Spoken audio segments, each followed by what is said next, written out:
Assalamualaikum warahmatullahi wabarakatuh. Salam sejahtera untuk kita semua.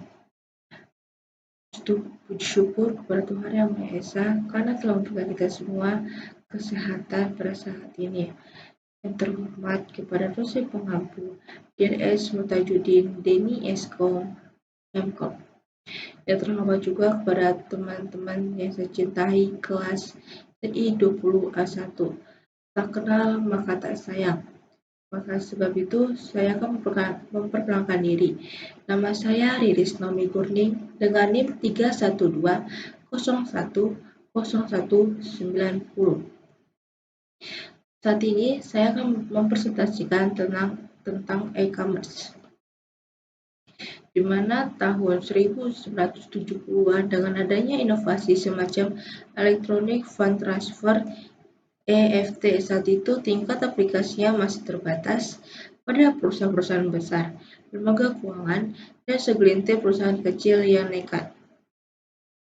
Nah, e-commerce pertama kali diperkenalkan pada tahun 1994. Pada saat pertama kali, banner elektronik dipakai untuk tujuan promosi dan perikanan dari suatu halaman website.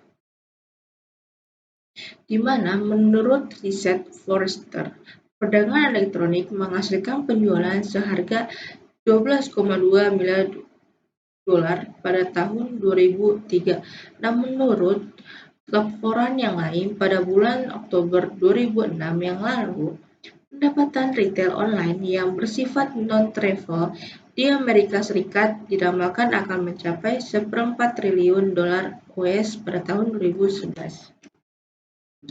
Di mana menurut David Baum, tahun 1999, e-commerce diartikan sebagai seperangkat teknologi dinamis dengan bentuk aplikasi dan proses bisnis yang menghubungkan bisnis, konsumen, dan masyarakat melalui e-commerce dalam pertukaran barang, jasa, dan informasi secara elektronik. Untuk menurut Laudon, e-commerce adalah proses penjualan dan pembelian barang secara elektronik oleh konsumen yang merupakan transaksi bisnis to bisnis dengan perantara komputer, yakni menggunakan jaringan komputer. Yang dapat juga diartikan dengan e-commerce adalah penyebaran, penjualan, pembelian, serta pemasaran barang dan jasa yang mengandalkan sistem elektronik seperti internet, TV, atau jaringan komputer yang lainnya. Nah, e-commerce ini memiliki konsep dasar. Yang pertama adalah ada automation, di mana otomasi bisnis perusahaan sebagai pengganti proses manual.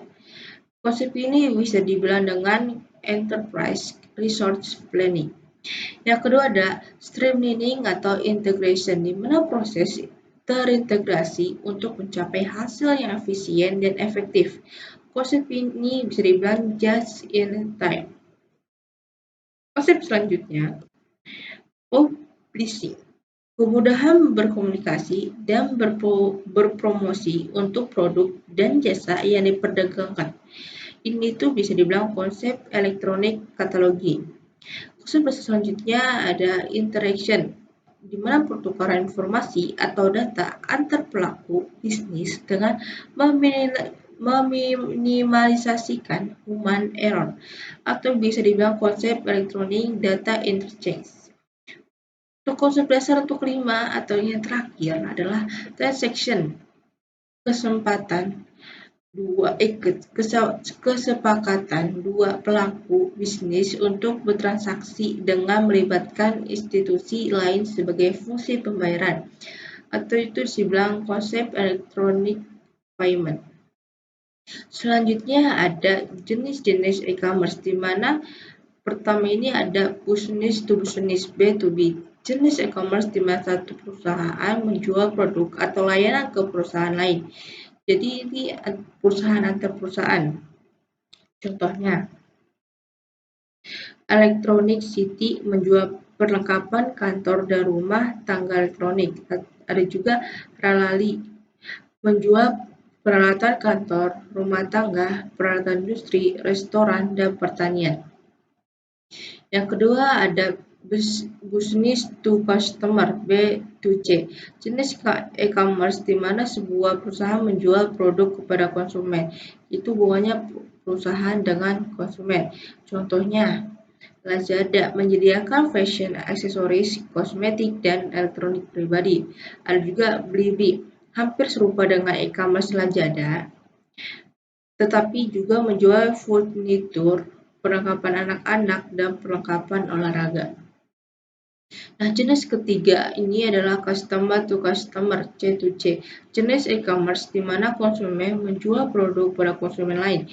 Jadi yang berhubungan itu adalah konsumen dengan konsumen, di mana contohnya itu adalah Shopee. Shopee kan adalah salah satu platform terbesar se-Asia yang sudah membuka kantor di berbagai negara. Kaskus juga tuh forum terbuka dan jarang banget diketahui, tapi sudah jarang para pengguna menjual barang bekas di sana gitu kan. Yang keempat ada customer to business. Ini tuh jenis e-commerce-nya di mana konsumen atau seseorang menjual produk kepada sebuah perusahaan. Contohnya, freelancer Upwork adalah situs web yang memberikan keahlian kepada perusahaan yang membutuhkan freelancer atau semacam kayak itulah. Ada juga e-stock adalah website untuk bisnis yang membutuhkan foto, video, dan ilustrasi digital untuk pengguna komersial. Selanjutnya ada jenis bisnis to administrasi.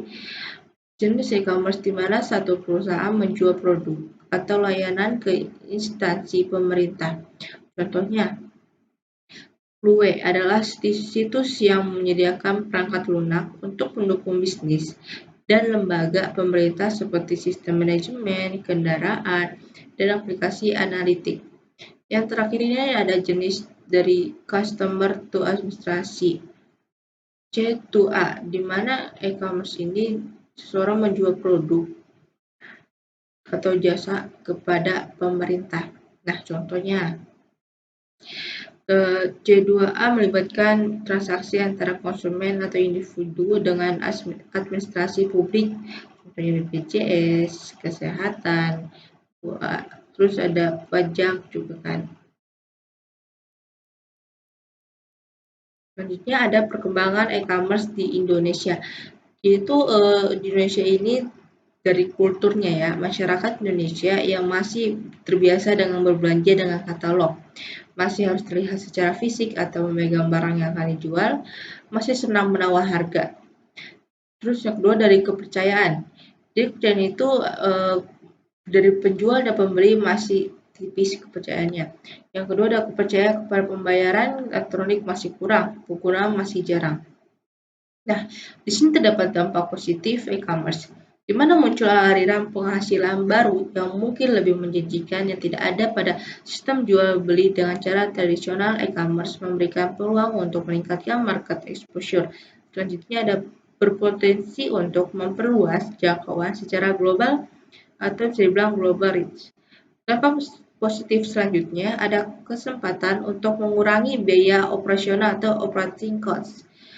Selanjutnya ada kemudahan dalam meningkatkan customer loyalty.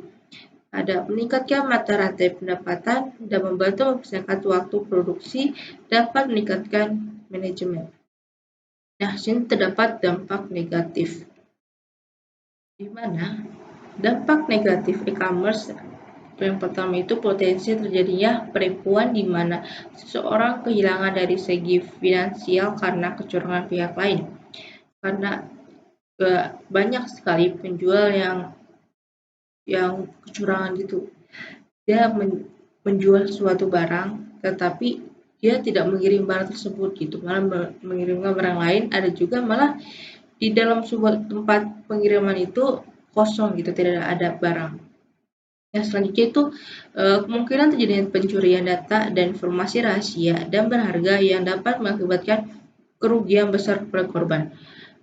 Di dalam suatu e-commerce itu terdapat sebuah data ya semacam nama, alamat, nomor telepon, terus data kredit gitu kan. Itu seringkali kecurian dari pihak-pihak yang iseng-iseng gitu kan. Dan ada juga dampak negatif yang lain, potensi terjadinya kehilangan kesempatan bisnis atau kerugian pelanggan yang diakibatkan oleh gangguan sistem, misalnya command error dan gangguan listrik tiba-tiba. Jadi ketika kita melakukan e-commerce suka sinyalnya hilang atau listrik tiba-tiba hilang karena e-commerce ini membutuhkan sinyal atau internet. Jadi kalau misalnya ketika nggak ada sinyal, kita tidak akan bisa melakukan e-commerce. Nah, cukup sekian dari kesimpulan saat kali ini. E-commerce itu adalah semua kegiatan perdagangan yang dilakukan melalui media elektronik. Nah, manfaat dari e-commerce ini tuh menurut bisnis itu bagi pelaku bisnis, kemudahan dalam aktivitas jual beli, terus memangkas biaya pemasaran, kemudahan dalam berkomunikasi dengan konsumen dan produsen. Untuk bagi konsumen, manfaat e-commerce ini adalah konsumen dapat berbelanja dengan lebih mudah selama 24 jam sehari sepanjang tahun. Terus konsumen dapat melihat berbagai pilihan produk yang dianggap terbaik dengan harga yang paling sesuai. Konsumen juga dapat membeli produk dan jasa dengan biaya yang lebih mudah setelah melakukan perbandingan dengan berbagai e-commerce. Nah, cukup sekian presentasi yang saya berikan. Semoga ilmu yang saya berikan bermanfaat untuk kita semua. Dan mohon maaf atas kesalahan perkataan saya atau presentasi saya, mohon dimaafkan. Kurang lebihnya, terima kasih. Waalaikumsalam warahmatullahi wabarakatuh.